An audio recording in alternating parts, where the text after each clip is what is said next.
వస్తే ఈ ట్యాప్ అనేది ఎప్పుడు మొదలైంది అనుకోవచ్చు, ఎందుకంటే అందరి అది కాదండి, అది కాదు ఎంపీ గారు, అది అందరికీ తెలుసు.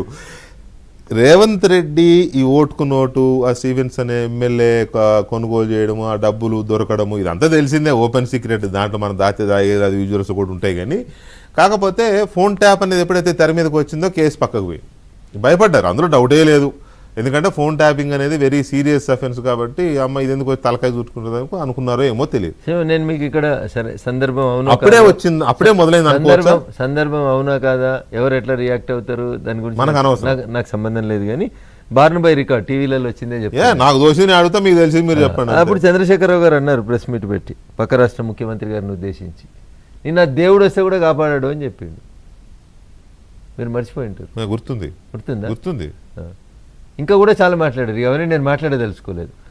వాళ్ళు ఇంకేం చేసారో మీకు కూడా గుర్తుండి ఉంటాయి. ఇప్పుడు నేను మాట్లాడడం అనేది సమంజసం కాదు, నేను అధికార పార్టీలో ఉన్నా కాబట్టి నేను I cannot cross my limit across this one. So అప్పుడు ఎక్స్చేంజ్ ఆఫ్ వర్డ్స్ జరిగినాయి ఇద్దరు ముఖ్యమంత్రులు. నీకు పోలీసు ఉంటే నాకు పోలీసు ఉందని ఆయన అన్నాడు, ఇద్దరు ముఖ్యమంత్రులు సీనియర్ నాకు బాగా తెలిసి ఏం చేయాలని కూడా అన్నాడు ఆయన. సో ఆ తర్వాత పోయి కొన్ని కంప్లైంట్లు కూడా చేసుకున్నారు ఒకళ్ళ మీద, మీకు అంతా గుర్తుంది. అవునవును. సో ఇప్పుడు దొంగకు తేలు కుడితే ఏం జరగాలి, ఏం చేస్తాడు దొంగ, అదే జరిగింది, సైలెంట్ ఉంటాడు. అట్లే ఉన్నారు ఈ కేసు, అందుకనే సైలెంట్ ఉంది. లేకపోతే 2015 నేనేమన్నా మాట్లాడితే చాలా మంది మిత్రులు అంటారు, అగన్నా నువ్వు ఇంకా టీఆర్ఎస్ ఎందుకు తిడుతున్నావు అంటారు. టీఆర్ఎస్ తిడతలేను నేను, ఒక బాధ్యత గల పౌరుని అడుగుతున్నా. 2015లో కదా మనం దొరకబట్టినాం, పట్టపగలు సంచులతో దొంగ దొరికిందని అంటాడు కదా కేటీఆర్ గారు. ఊకే 2015 నుంచి 2023 దాకా 9 ఏళ్ళు నువ్వే ఉన్నావు కదా అన్న అధికారంలో, ఆ దొంగను ఎందుకు గురి తీయలేకపోయినావు? అదే అంటున్నా నేను, అప్పటికే టెలిఫోన్ ట్యాపింగ్ మొదలు పెట్టారా వీళ్ళు అన్నట్టే కదా మరి. రేవంత్ నాటికే ఇది, లేకపోతే ఎట్లా తెలిసింది మరి? అదే వాళ్ళు ఏమంటారు, స్టీఫెన్స్ అని వచ్చి చెప్పిండు అంటారు. చెప్పిన దాన్ని క్రాస్ చెక్ చేయడానికి మీరు వినడం స్టార్ట్ చేసిరు కదా. అవును, ఇంకా దాంట్లో అంతా క్లియర్ కనబడుతున్న తర్వాత ఇంకా మళ్ళీ నా నోటితో ఎందుకు చెప్పిస్తారు? నేను మీ నోటితో చెప్పించడం ఎందుకనంటే మీరు అప్పట్లో చాలా యాక్టివ్ గా అటు అన్ని పార్టీల వ్యవహారాలు అడ్వకేట్ గా ఉన్నారు, బీజేపీ ఎంపీగా యాక్టివ్ గా ఉన్నారండి. కానీ అప్పుడు అన్ని పార్టీలు మనం మాట్లాడుకునే వాళ్ళం కదా ఫ్రీక్వెంట్ గా, తెలుస్తుండేది. సో అడ్వకేట్ గా కూడా ఉన్నారు కాబట్టి నేను మిమ్మల్ని అడుగుతాను. పైగా పట్టపగలు దొరికిన తర్వాత మీకు గుర్తుండాలి ఎట్లా దొరికిరు, ఎట్లా పట్టుబడ్డారు, ఇవన్నీ. అంటే అసలు ఏం జరిగిందో అని కొన్ని ఛానళ్లు సాయంత్రం 7 గంటల నుంచి స్టార్ట్ చేసి ఆడియో టేపులు రిలీజ్ చేసినాయి. సమాజం ముందు వాళ్ళు తప్పు చేసినారని నిరూపించేందుకు వాళ్ళకి కావాల్సినటువంటి ఆడియో వీడియోలన్నీ వచ్చినాయి. మీరు ఇందాక ప్రస్తావించారు మునుగోడు ఉప ఎన్నిక కంటే ముందేదో మా పార్టీ నాయకుల మీద ఇది చేసిరు, టెలిఫోన్ ట్యాపింగ్ చేసిరు అని అన్నారు.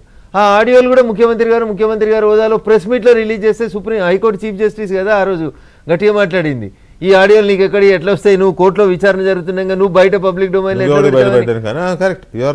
ఇవన్నీ జరిగినాయి కదా వెంకటకృష్ణ గారు. మరి చంద్రశేఖరరావు గారి దగ్గరికి అప్పుడు ఉన్నటువంటి గౌరవ ముఖ్యమంత్రి గారి దగ్గరికి ఈ ఆడియోలన్నీ ఎట్లా పోయినాయి అంటారు ట్యాప్ చేయకపోతే? ఎందుకు మిస్ అవుతున్నాం మనం? ఇంకొక point, Revanth Reddy episode, Stephens అనే ఎపిసోడ్, ఆ డబ్బులు తీసుకుపోయి ఇచ్చిన ఎపిసోడ్లో చంద్రబాబు నాయుడు ఫోను అలాగే ఇంకా కొంతమంది కోర్ ఎవరైతే ఉంటారో వాళ్ళ ఫోన్లు కూడా ట్యాప్ చేశారు అనేది ఒకటి ఉంది, అయి ఉండొచ్చు అది కూడా. ఇప్పుడు ఒకటి చేయగలిగిన వాళ్ళు, కొడుకు ఫోన్ చేయగలిగిన వాళ్ళు, అల్లుడిని ఫోన్ చేయగలిగిన వాళ్ళు, ఎవరి ఫోన్ అయినా చేయగలుగుతారు అనేది నా విశ్వాసం వెంకటకృష్ణ గారు. అది మీదైనా అవుతుంది, నాదైనా అవుతుంది, ఇంకెవరిదైనా అవుతుంది. వాళ్ళు పొలిటికల్ లీడర్ వాళ్ళ వ్యవస్థని మేనేజ్ చేసుకోవడానికి, నడుపుకోవడానికి వాళ్ళు ఎవరెవరి ఫోన్లు విన్నారు అని చెప్పాలంటే ఇన్వెస్టిగేషన్ చేస్తున్న చీఫ్ అనే చెప్పాలి, లేదా రేపు విచారణకు రాబోతున్నటువంటి గవర్నర్ చంద్రశేఖరరావు గారు అనే చెప్పాలి, వేరే ఎవరు చెప్తారు? ఇక ఎమ్మెల్యేల కొనుగోలు వ్యవహారం, ఫామ్ హౌస్లో ఆ ఎమ్మెల్యేలను పెట్టి తర్వాత ఎవరో వెళ్ళారు, స్వామీజీలు ఎవరో వచ్చినారు ఉత్తరప్రదేశ్ నుంచో ఇంకెక్కడి నుంచో కదా వచ్చినారు, ఇదంతా కూడా మేము ముందే విన్నాము. ఒక పోలీస్ అధికారి నోరు జారాడు, ఎట్లా తెలిసింది సార్ మీకంటే మేము వాళ్ళ ఫోన్ ట్యాప్ చేసాం అనేది అన్నాడు. ఆయన దొరికిపోయాడు. అది పాపం తెలిసాడో యథాలాభంగా అనేసాడు, కొంప మునిగింది అంతే. ఈ ట్యాప్ అనేది ఎప్పుడైతే వచ్చిందో అసలు కేసును భయపడిపోయారు, పక్కన పెట్టారు. కేవలం చేసింది ఏంటంటే అందులో కేసీఆర్ గారు ప్రెస్ మీట్ పెట్టి అదేదో ఏసీబీ కోర్టు తీసుకుపోయారు, మునుగోడు ఉప ఎన్నికను గెలిచేందుకు అదొక ఎత్తుగడ వేశారు.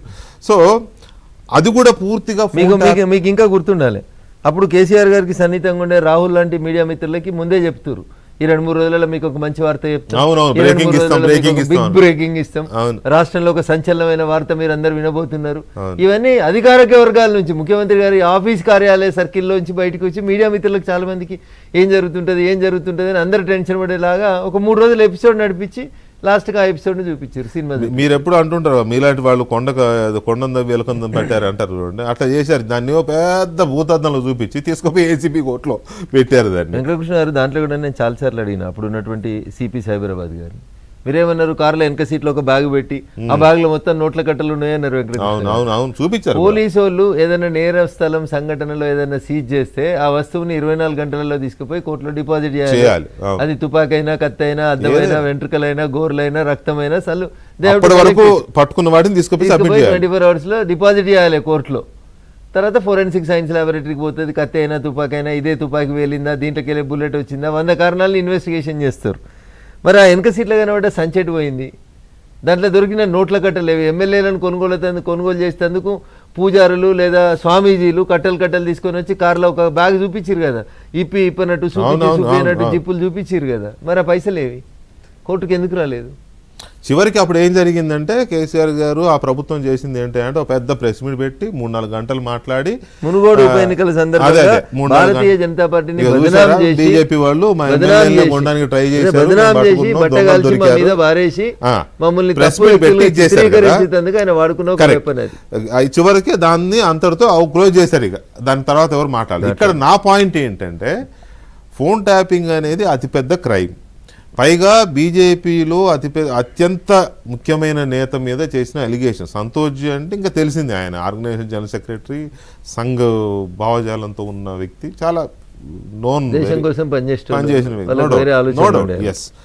అలాంటి వ్యక్తిని టార్గెట్ చేసి అంత బదనాం చేశారు కదా. మరి ఫోన్ ట్యాపింగ్ అయితే బీజేపీ ఎందుకు సైలెంట్ గా ఉంది, ఫోన్ ట్యాపింగ్ టేకప్ చేయలేదు?